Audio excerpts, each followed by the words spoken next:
এজন প্ৰধান শিক্ষকৰ নাভূত নাশ্ৰুত কাণ্ডক লৈ উত্তপ্ত ধিঙৰ লকৰ গাঁও। শিক্ষানুষ্ঠানৰ সম্পত্তিক নিজৰ পৈতৃক সম্পত্তিৰ দৰে ব্যৱহাৰ কৰাৰ অভিযোগ শিক্ষকগৰাকীৰ বিৰুদ্ধে। 19খনকৈ ব্যৱসায়িক প্ৰতিষ্ঠানৰ ভিতৰৰ 7খনত চলালে বুলডোজাৰ। বুলডোজাৰে দৰিদ্ৰ ব্যৱসায়িকৰ পেটত গুৰ মৰা এইজন মহান শিক্ষক হৈছে হৰেশ্বৰ দাস। ধিঙৰ লকৰ মধ্য ইংৰাজী বিদ্যালয়ৰ প্ৰধান শিক্ষক হৰেশ্বৰ দাসৰ নাভূত নাশ্ৰুত ঘটনাৰ বিষয়ে জানিলে আচৰিত হ'ব আপুনিও। এইখন লকৰ মধ্য ইংৰাজী বিদ্যালয়ৰ চৌহদত আছে 19খনকৈ ব্যৱসায়িক প্ৰতিষ্ঠান। প্ৰতিখন ব্যৱসায়িক প্ৰতিষ্ঠানৰ বাবদ 10,000 টকাকৈ আগধন হিচাপে লৈ দৰিদ্ৰ ব্যৱসায়ীসকলক বিদ্যালয়ৰ ফালৰ পৰা দিয়া হৈছিল ব্যৱসায়ৰ সুবিধা। তাৰ বাবদ ব্যৱসায়ীসকলে প্ৰতিমাহে আদায় দি আহিছে 100 টকাকৈ ভাড়া হিচাপে।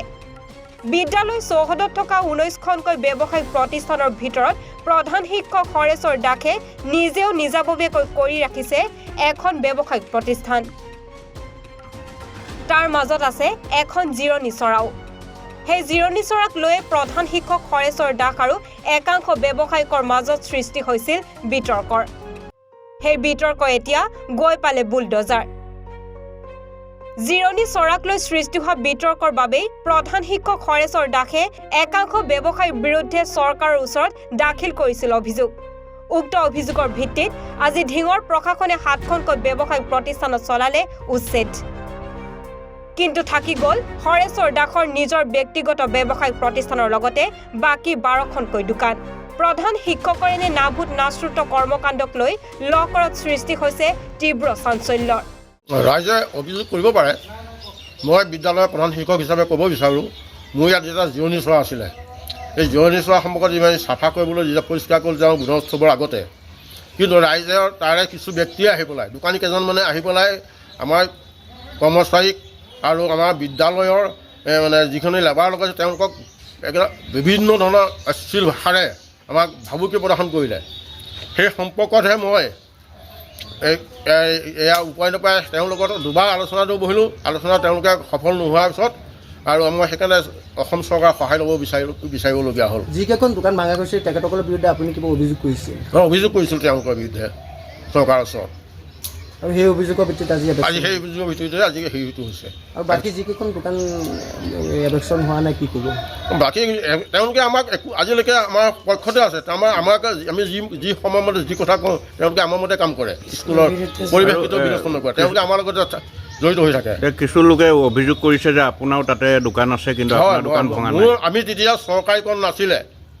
বিদ্যালয় 1986 চনতে আমাৰ স্থাপিত, 2013 চনত স্থাপিত। তেতিয়া আমিতো স্কুলখনো চলিব লাগে, আমাৰ পৰিয়ালো চলাৰ কথা নাই। স্কুল চলিবলৈ হ'লে আমাৰ কিছু পইচাৰ অভাৱ আছে, সেইকাৰণে আমি ভেটিবিলাক ভাড়া দিয়া আছিলে। মই এখন দোকান মাত্ৰ চলাওঁ। দোকানত চিকিউৰিটি মানি হিচাপে কিমান টকা লয়? আমি 10,000 টকা লৈছোঁ। কিমান আছে দোকান? 20খনে 19খন আছে। 10,000। আৰু মাহিলী কিমান টকা?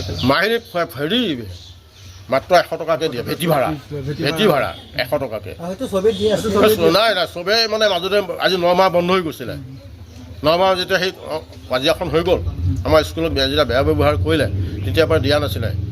তাৰপিছত আকৌ আমি এটা আলোচনা কৰিলোঁ। আলোচনাৰ মতে গৈছিলোঁ চৰকাৰটো অলৰেডি অৰ্ডাৰ আহিয়ে গ'ল। স্কুলৰ চিকিউৰিটি কিমান লৈছে? চিকিউৰিটি আছে 10,000 টকা জমা, মাহে 100 কোটি টকা নিয়ে। কোনে নিয়ে? এইটো হৰেশ্বৰ মাষ্টৰে নিয়ে। তেওঁ কোন হয়? তেওঁ স্কুলৰ হেডমাষ্টৰ। এতিয়া এই দোকানখিনি মানে স্কুলৰ মাটিত আছিলে। এই দোকানখিনিতো PWD ৰাস্তাত আছিলে, PWD মাটিত আছিলে। দোকান স্কুলৰ বাউণ্ডেৰী আৰু পিছফালে আছে। আজি কিমানখন দোকান ভাগিছে? আজি 6টা দোকান ভাঙিছে। কোনে ভাগিছে? হৰেশ্বৰ মাষ্টৰে ভাঙিছে। হৰেশ্বৰ মাষ্টৰ নে বেলেগ কোন? বেলেগ এতিয়া হৰেশ্বৰ মাষ্টৰেতো ক'ব লাগিব, বেলেগ আৰু কাৰ কথা ক'ম? মাষ্টৰ নিজে লগত আছে। প্ৰশাসনৰ লোক আহিছে? প্ৰশাসনৰ লোক আহিছে লগত। আপোনালোকক নটিচ দিছেনে? নটিচ আগত মাৰি থৈ গৈছে। আমাক আজি 4 দিন হৈছে নটিচ দি থৈ গৈছে।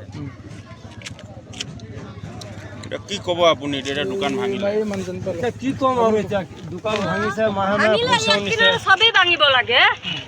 স্কুলৰ বাউণ্ডাৰী যিমান দোকান আছে সব ভাঙিব লাগে। মাজে মাজে এটা দুটা দোকান ভাগি দিয়ে। এইটো কোনটো আইনত পাইছে সিহঁতে?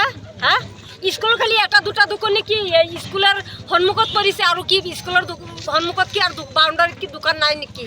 হা, বাচি বাচি দুখীয়া মানুহৰ পেটত লাত মাৰি দিছে। এইটো কেনেকুৱা চৰকাৰ?